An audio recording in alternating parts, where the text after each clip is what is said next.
Me da gusto poderles saludar nuevamente y pues vamos a continuar con nuestra estudio sobre las tablas de frecuencia de datos agrupados. La semana pasada ustedes estuvieron practicando de manera manual cómo se construye esta tabla. Sin embargo, como ustedes pudieron percatarse de que cuando son cantidades muy grandes, si esta ocasión ustedes tenían, la muestra era de 100 datos, ¿se imaginan ustedes cuando sean de más de 100, 1000, 2000? Entonces se hace muy complicado el conteo de las, de los intervalos. Por lo tanto, hoy vamos a aprender a cómo elaborar las tablas de frecuencia utilizando una hoja de cálculo.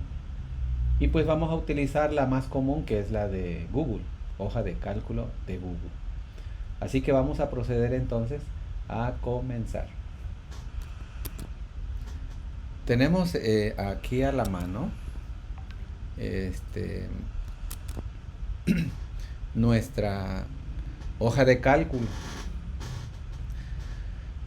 Si se dan cuenta, tenemos aquí justo los mismos datos que analizamos la semana pasada de manera manual.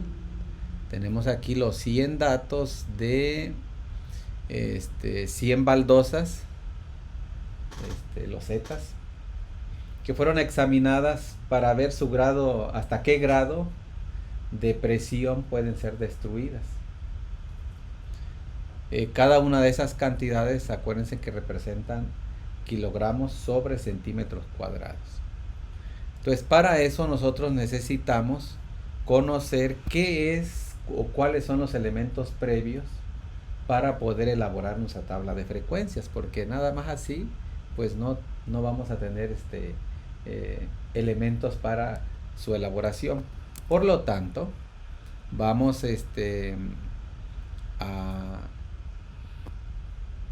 a considerar los siguientes elementos previos para la elaboración de la tabla de frecuencia. Esto es que tenemos que realizar algunos cálculos, como por ejemplo contar el número de datos. Como ya vimos, aquí en esta que nos va a ocupar tiene 100 datos, pero puede ser más, pueden ser muchos más. Entonces tenemos que tener esa certeza. ¿De cuántos elementos consta nuestra muestra o nuestra población? Número 2, destacar el valor máximo y el valor mínimo de la muestra población. Tenemos que conocer cuál es el valor de estos dos extremos. Número 3, calcular el rango. Acuérdense que el rango no es más que la diferencia entre el valor máximo y el valor mínimo. Número siguiente, el 4, tenemos que calcular el número de clases. Acuérdense que el número de clases es el número de filas que va a tener nuestra tabla. Miren, vamos a ver posteriormente de que no siempre las tablas se van a ceñir a un protocolo ya establecido, sino que tiene mucho que ver también con la creatividad y el diseño que quiera prevalecer el autor de la tabla. Normalmente, miren, los libros y autores recomiendan que el número de filas sea un número impar, que fue lo que yo les estuve recomendando en la práctica anterior. Sin embargo, esto pues no está del todo reconocido, por lo que tiene que entrar en juego también el papel creativo del que diseña la tabla. Sin embargo, ese número de clases finalmente ayuda mucho el que usemos la regla de Sturges, el cual nos va a dar el número de filas que va a tener nuestra tabla. Una tabla, acuérdense, con número de filas muy pocos, pues como que, y son muchos datos, van a estar muy amontonados. Los intervalos van a representar valores muy extensos. Por lo que tampoco una tabla que tenga demasiadas filas es muy apropiada. Entonces la regla de Sturges ayuda mucho para determinar el número de filas más apropiados para esta tabla. Entonces, número 4, saber el número de filas que va a tener nuestra tabla. Número 5, calcular la amplitud del intervalo. Esto es muy importante también.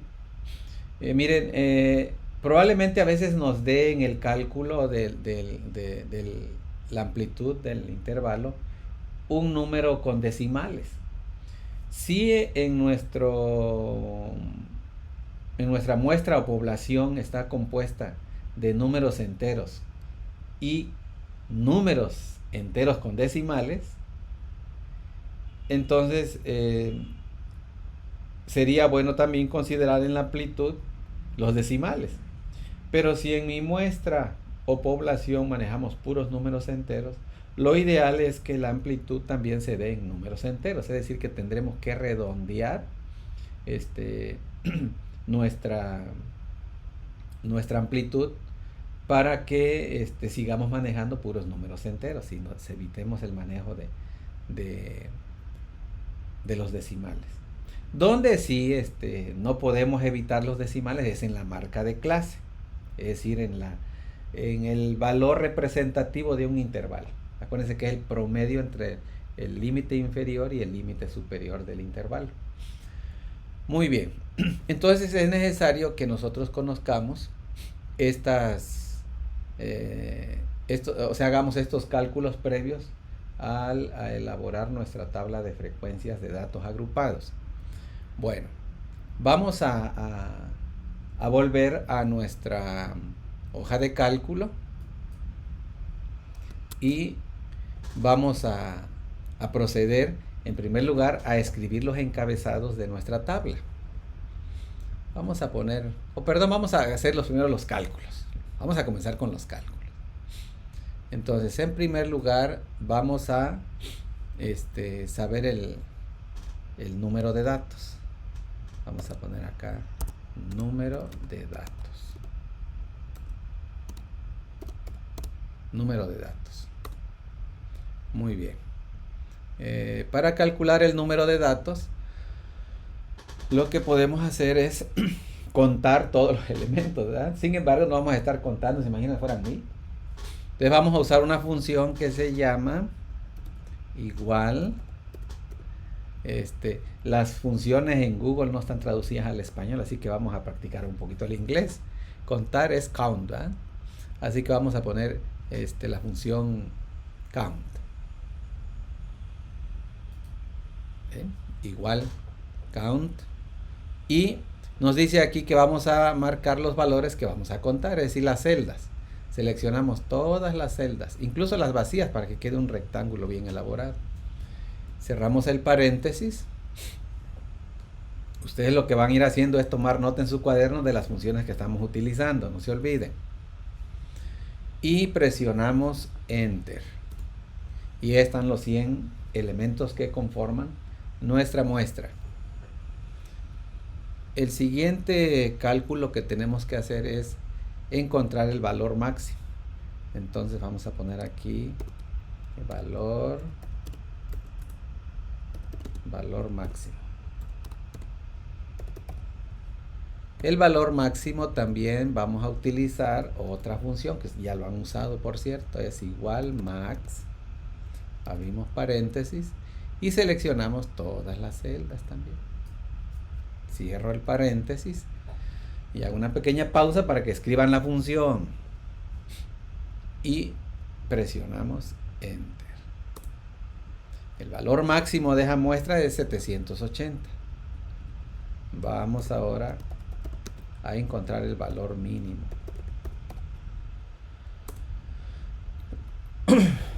Igual vamos a usar la función min. Abro el paréntesis y selecciono todas las celdas, cierro el paréntesis y presiono Enter. El valor mínimo es 122. El siguiente cálculo que vamos a necesitar es el rango. Entonces, rango, acuérdense ustedes que el rango es la diferencia entre el valor máximo y el mínimo. Entonces la fórmula sería una diferencia. El máximo que se encuentra en la celda de 17 menos el mínimo que se encuentra en la celda de 18. Es decir que el rango es 658. Luego vamos a utilizar nuestra formulita para encontrar el número de clases. Vamos a poner acá clases. Para eso vamos a utilizar la formulita igual a 1 más 3.22 por el logaritmo base 10, aquí aparece el logaritmo base 10, del número de datos. Algunos estuvieron poniendo en su práctica anterior, ponían el rango, ¿no? Es el número de datos, en este caso es 100 que se encuentra en la celda 16 y presionamos Enter. Me da 7.44. Bueno, acuérdense ustedes que lo ideal, según algunos autores, es de que nuestra tabla tenga un número impar de clases. Entonces, da la casualidad aquí que nos da 7.44, por lo tanto, lo que vamos a hacer es redondearlo a simplemente 7. ¿No? Ponemos ahí adelantito el número 7 ya redondeado, es decir, que nuestra tabla va a tener 7 filas. El siguiente cálculo va a ser la amplitud. La amplitud, acuérdense ustedes que es el cociente de dividir el rango entre el número de clases, que ya sabemos que va a ser 7, ya redondeado. Y me da que la amplitud va a ser 94. Muy bien, entonces una vez que ya tenemos estos cálculos ya listos, vamos a proceder a construir nuestra tabla. Vamos a comenzar escribiendo los encabezados de la tabla. ¿Saben? Lo primero que tenemos que hacer es pues cuántas clases va a tener nuestra tabla. Ya sabemos que va a ser 1, 2, 3, 4, 5, 6 y 7. 7 filas. Luego vamos a establecer nuestros intervalos. Los intervalos, acuérdense que están formados por un límite inferior y un límite superior. Entonces ponemos acá límite inferior, límite superior. El límite inferior vamos a comenzarlo con el valor mínimo y vamos a escribir acá igual y el valor mínimo. Vean que no estoy escribiendo números. Toda nuestra tabla debe ser sensible, y para que sea sensible es necesario que utilicemos fórmulas o referencias a las celdas donde se encuentran los valores que vamos a utilizar. Cero números. Si se dan cuenta, los únicos números que he escrito es el número de clases, ¿no? Entonces, hago referencia a donde se encuentra el valor mínimo y ahí aparece 122. Esto no lo vamos a aceptar. Mi límite superior va a ser el límite inferior más la amplitud, es decir, igual al límite inferior más la amplitud, que es 94. Pero vean que si yo copio esa fórmula, de 21 se va a convertir en D22, en D23, y la amplitud siempre va a estar en D21. Por lo tanto, lo que vamos a hacer es hacerla absoluta. presionamos la tecla F4 para hacerla absoluta y así no se modifique. Presionamos Enter. Es decir que 122 más 94 son 216. Pero acuérdense ustedes que nuestra siguiente clase va a iniciar con el límite superior de la clase previa. Porque los intervalos es cerrado en el límite inferior, pero abierto en el límite superior. Es decir, que no lo considera. Entonces, nuestro límite inferior de la segunda clase va a ser el límite superior de la primera. Y ahora sí copiamos esta formulita para que le agregue los 94. Seleccionamos los dos límites y nos vamos hasta 7. Bueno, vean ustedes que el límite superior de la última clase coincide con el valor máximo. Es decir, si el valor mínimo es 122 y el máximo 780, vean que están contenidos. Un error que yo estuve observándoles a ustedes es de que algunos, como no calcularon bien la amplitud o redondearon a 8 el número de clases, les ponía yo por ahí que algunos datos o elementos de la muestra no estaban contenidos en la tabla porque no llegaban a 780, llegaban por ahí de 750. Es decir, que no estaban contenidos todos los valores. Y es importantísimo, acuérdense, que una tabla considere todos los elementos de la muestra o de la población. Muy bien, aquí yo puedo observar que efectivamente desde el valor mínimo hasta el máximo van a estar contenidos en mi tabla. Muy bien, ahora sigue la marca de clase, ¿no? La marca de clase, que no va a ser otra cosa que el promedio, el valor que va a representar a ese intervalo de datos que tenemos en la primera clase. Y para eso vamos a usar la función promedio, que en inglés sería average. Average. Solo que no sería de B15 a K15, sería aquí, vamos a ver. Pues lo vamos a escribir. Igual average. Y seleccionamos los dos límites. Presiono Enter. Y aquí está, miren, el valor promedio. Pues aquí, afortunadamente, nos dio un número entero. No siempre va a suceder así, pero si nos diera un decimal tendríamos que escribirlo. Por el momento, solamente lo vamos a considerar como el valor representativo. Quiere decir, ¿quién es el valor representativo de la primera clase?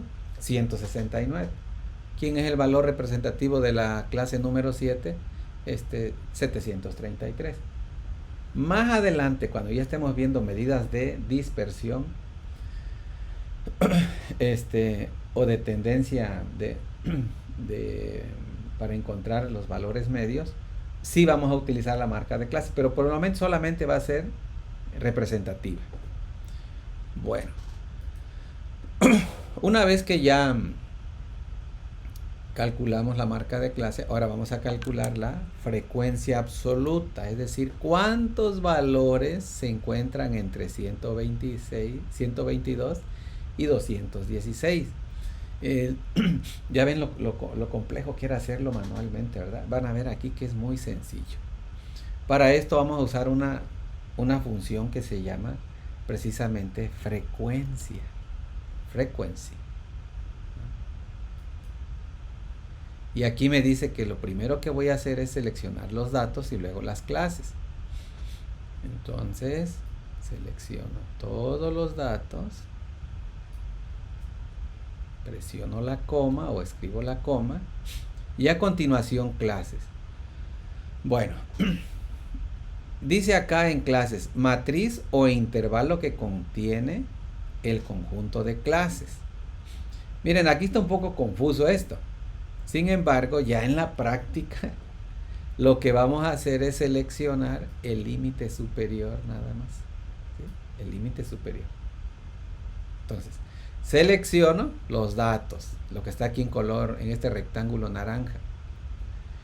Y como siguiente dato sería proporcionarle todos los datos que componen el límite superior, solamente el límite superior. Cerramos el paréntesis y presiono Enter. Muy bien. Fíjense que he tratado de eliminar este 0 y no se puede, puesto que generamos una matriz. Y por lo tanto no lo puedo eliminar, porque o elimino uno o todos, ¿no? O sea, uno no se puede, o son todos o ninguno. Lo que sí debo tener la certeza es que la suma de esos valores obtenidos debe ser igual al número de datos. Entonces vamos a sumar todos estos datos. Y miren, es 100. Es decir, que acuérdense que la columna de frecuencias, de la sumatoria de las frecuencias debe coincidir con el total de los elementos que forman una población o una muestra. Y aquí es lo que estamos haciendo. Entonces, para nuevamente, ¿no? Es la suma, pero para calcular la frecuencia, chequen esta formulita otra vez, ¿no? Entonces, lo que está en color naranja es el número de datos. Lo que está en color púrpura son los elementos que conforman el límite superior, solo el límite superior. Muy bien. Y de esa forma entonces obtenemos nuestro total. Vamos ahora a hacer lo que ustedes ya saben, ¿no? La frecuencia acumulada. Esto es igual a la primera frecuencia. La segunda sería la primera más, o sea, la primera acumulada más la segunda frecuencia absoluta. Y a partir de acá, pues ya copiamos. Y deben de coincidir, ¿eh? Luego tenemos la frecuencia relativa, que no es más que el cociente de dividir la frecuencia absoluta entre el total de las frecuencias. Y eso, como no va a cambiar, lo hacemos absoluta. Aquí yo lo obtengo en forma decimal. Pero acuérdense ustedes que vamos a sumarlo de una vez. Todo esto me debe dar la unidad 1. Pero esto para la gente común y corriente pues no carece de significado, así que lo que vamos a hacer es convertirlo a porcentaje. Esto ya cobra interés para las personas y más notoriedad. Luego la frecuencia relativa acumulada. Entonces acumulamos la primera, luego la segunda y copiamos. Coincide. Una vez que ya tenemos esto, pues vamos a darle un poquito de formato a nuestra tablita. Le ponemos negrillas, lo centramos. Bueno, ahí está. Incluso si quieren ponerle un sombreadito al encabezado. Ahí tenemos entonces ya nuestra tabla de frecuencia de datos agrupados. ¿Ven qué sencillo? Esto nos da un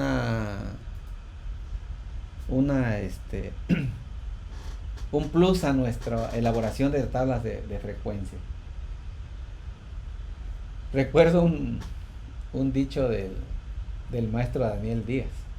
Él, no sé si todavía sigue enseñando contabilidad, pero él en aquellos años decía: vamos ahora a comenzar con nuestras sábanas egipcias. Los contadores siempre usaban unas tablas, ¿no?, grandes para hacer sus diferentes procesos contables. Ahora actualmente pues ya no se hace así, todo es en computadora. Entonces sería para mí un sacrilegio enseñar estadística y enseñar a hacer tablas de frecuencia en papel.